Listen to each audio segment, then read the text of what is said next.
Francis പാപ്പയ്ക്കായി 21ാമത് എം.ടി. Jose സ്മാരക കാവ്യസായന സമിതി സമർപ്പിച്ച കാവ്യാഞ്ജലിയിൽ മേരി തോമസ് അവതരിപ്പിച്ച കവിത. ആദരവോടെ പാപ്പയ്ക്ക്. ഹോർഹെ മാരിയോ ബെർഗോഗ്ലിയോ ഫ്രാൻസിസ് എന്ന പേര് സ്വീകരിച്ചാദ്യ മാർപ്പാപ്പയല്ലയോ?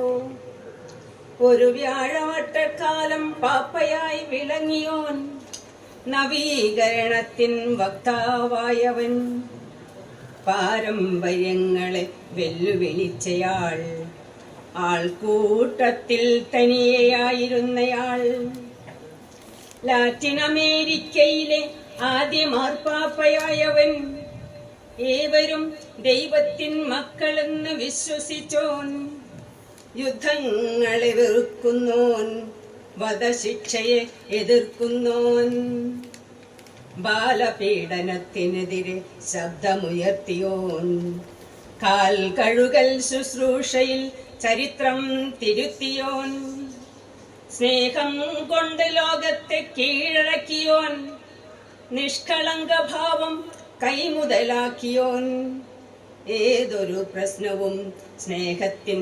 മിഴിയിലൂടാവണമെന്നുറക്കെ ഉദ്ഘോഷിച്ചോൻ, ലോകമനസാക്ഷിയുടെ സ്വരമായി മാറിയോൻ, ലോകത്തിനെ അകയും അഗാധ ദുഃഖമായി മാറിയോൻ, മഹാത്മാവിൻ ആത്മശാന്തിക്കായി ആത്മാർത്ഥമായി പ്രാർത്ഥിക്കാം. നമുക്കിന്ന് ആത്മാർത്ഥമായി പ്രാർത്ഥിക്കാം.